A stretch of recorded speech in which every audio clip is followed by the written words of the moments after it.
Bonjour, passionnés de moto. Aujourd'hui, nous réassemblons le carburateur de la Honda CM185. Avant de vraiment commencer, voyons quels outils nous avons besoin. Vous avez besoin d'un tournevis JS de taille JS2. Nous vous mettons un lien vers un ensemble peu coûteux. Vous pouvez le trouver dans la description de la vidéo. Si vous ne l'avez pas, veuillez prendre un tournevis de taille PH2. Puis, j'ai différentes tailles de tournevis à tête plate sur la table.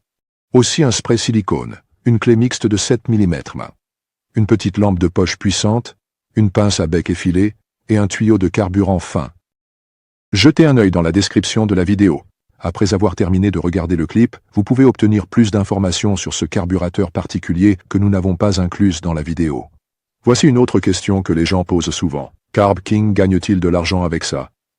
Eh bien, pas assez pour devenir riche et vivre comme Paris Hilton, mais nous gagnons un petit quelque chose lorsque vous achetez des kits de reconstruction et d'autres pièces en utilisant nos liens. Et cela nous permet de continuer à produire ces petites vidéos et peut-être de grandir un peu aussi. Et sans vouloir me vanter, ce sont des entreprises de premier ordre qui vendent des produits de qualité supérieure, pas de la camelote fabriquée dans un atelier douteux. Alors utilisez les liens et aidez-nous à maintenir tout cela, pour que nous puissions tous continuer à faire rouler ces motos géniales pendant des années. Alors les gens, avant de commencer, j'aimerais vérifier 3 choses avec vous. Ici, nous avons 2 bus d'air fermement enfoncés. Donc je prends le tuyau fin mentionné. Je le mets à plat ici, puis je souffle, et j'écoute pour voir si c'est dégagé. Fantastique. Ce qui fonctionne. Et puis il y a une autre ouverture ici dans le carburateur. C'est les vents de la chambre à flotteur. Là aussi, je souffle pour vérifier si tout est dégagé. Oui, cela fonctionne aussi merveilleusement. Nous pouvons commencer. Un indice encore, au début, regardez avec plaisir. Le siège de la soupape à aiguille du flotteur est fermement fixé. Ici, j'ai déjà poli, vous pouvez voir. Aussi qu'il brille à nouveau. Il est généralement nettoyé après le nettoyage par ultrasons, mais il a besoin d'être un peu mat. Mais pour un bon fonctionnement, une surface lisse et agréable, je l'ai donc poli soigneusement. Nous commençons maintenant directement avec le bloc de la buse principale. Et sous le bloc de la buse principale, la buse à aiguille est ajoutée. Regardez. Ce composant, ce petit ici, a 2 côtés différents. Un côté est un peu plus ouvert, et l'autre côté est un peu fermé. Vous prenez cette pièce maintenant comme ça, avec ce côté ouvert vers le bas, et laissez-la glisser ici. Et puis vous prenez le support de buse, c'est cette pièce ici, avec la clé hexagonale. Et mettez-le ici et vissez-le.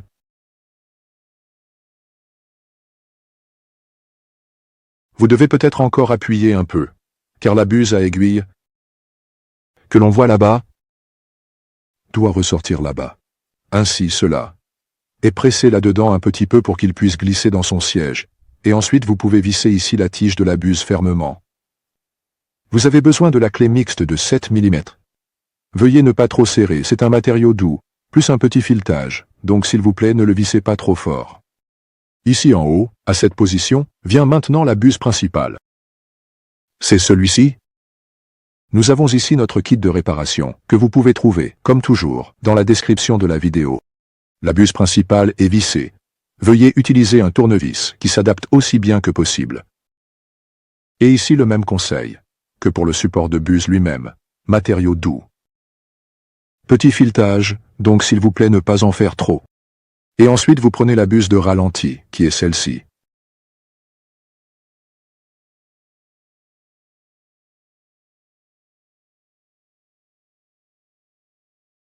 Et elle vient à cette position.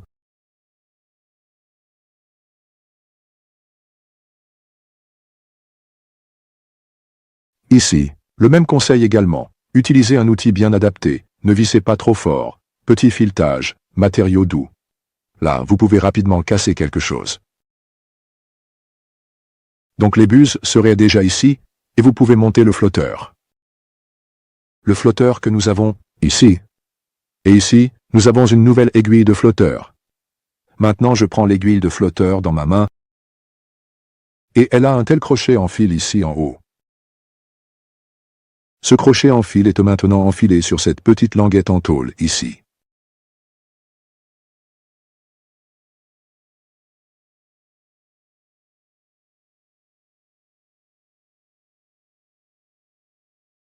Ensuite, insérez l'aiguille de la flûte dans le siège de la valve à aiguille, ici. Et positionnez le flotteur de manière à ce que la goupille puisse être déplacée ici.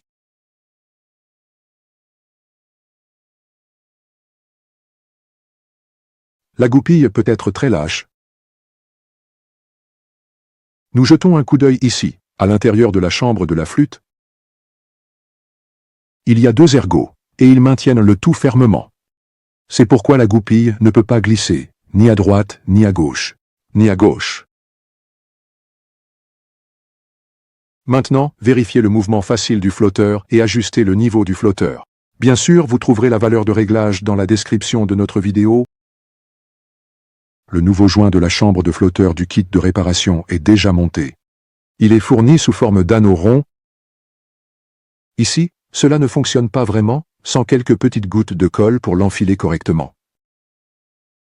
Je vous recommanderais fortement, avant de le monter, de le vaporiser un peu avec un spray silicone, au cas où une goutte de colle sortirait sur le côté, quelque part ici. Veuillez être vraiment économe avec la colle.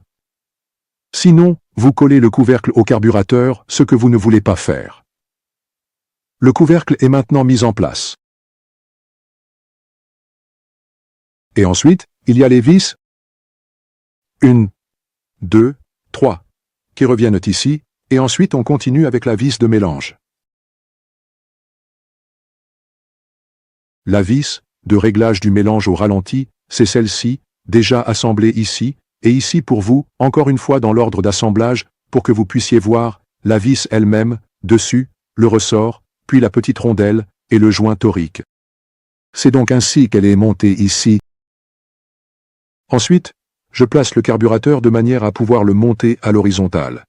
Je le fais de cette manière, car je ne veux pas que tout se désassemble par inadvertance. Maintenant, la vis de réglage du mélange est vissée jusqu'à ce qu'elle soit complètement enfoncée. Veuillez faire attention à l'arrêt. Ne forcez pas trop, n'utilisez pas trop de force. Ensuite, il y a un nombre précis de rotations qu'il faut dévisser à nouveau. Donc, c'est le réglage de base, selon les paramètres d'usine, et vous pouvez trouver cette information comme toujours, dans la description de notre vidéo. À l'étape suivante, nous pouvons compléter le montage du boisseau à nouveau. Là, nous avons l'aiguille de gicleur du kit de réparation. Un nouveau clip est monté. Donc, vous prenez l'aiguille et vous l'insérez dans le boisseau, ici au milieu. Dans le grand trou.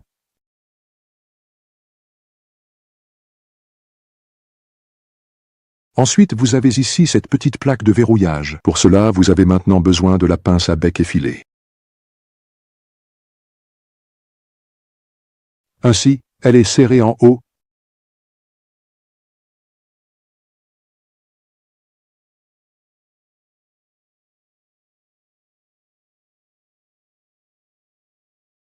Je le montre ici.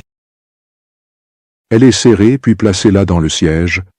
Et maintenant, vous relâchez. Et ensuite, il s'installe là et maintient le tout.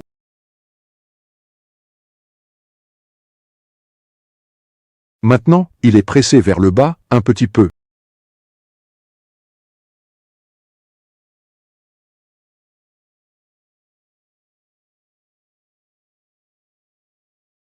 Regardez.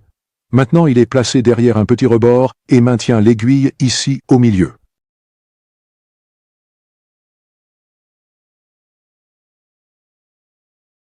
Veuillez vous assurer que cette rainure ici sur le côté reste libre. Cela signifie que le clip ne doit pas être ici, donc cela doit rester libre.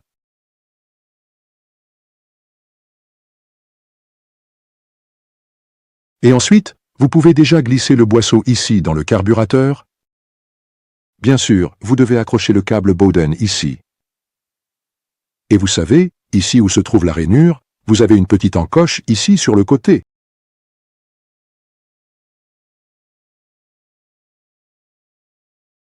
Juste là, sur le côté du mur. Vous voyez ça? C'est le guide. Pour cela. Le boisseau entre. Avec vous, bien sûr, avec le ressort du câble Bowden dessus. Ensuite, vous avez le couvercle ici, où passe le câble Bowden. Bien sûr, vous faites cela sur la moto. Le ressort a pas mal de puissance. Veuillez le mettre droit, pas comme moi.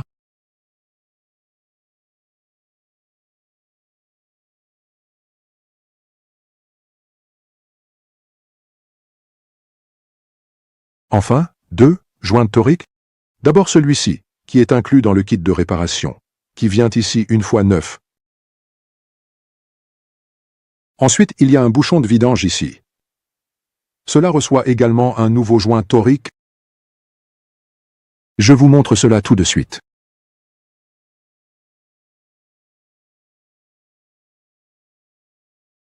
Donc il scelle ici à l'avant du cône, mais en plus seulement avec un joint torique.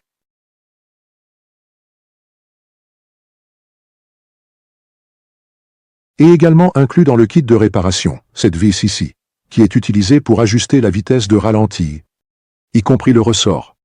Je n'ai pas besoin de vous montrer, il suffit de le dévisser, de mettre le nouveau, et c'est fait.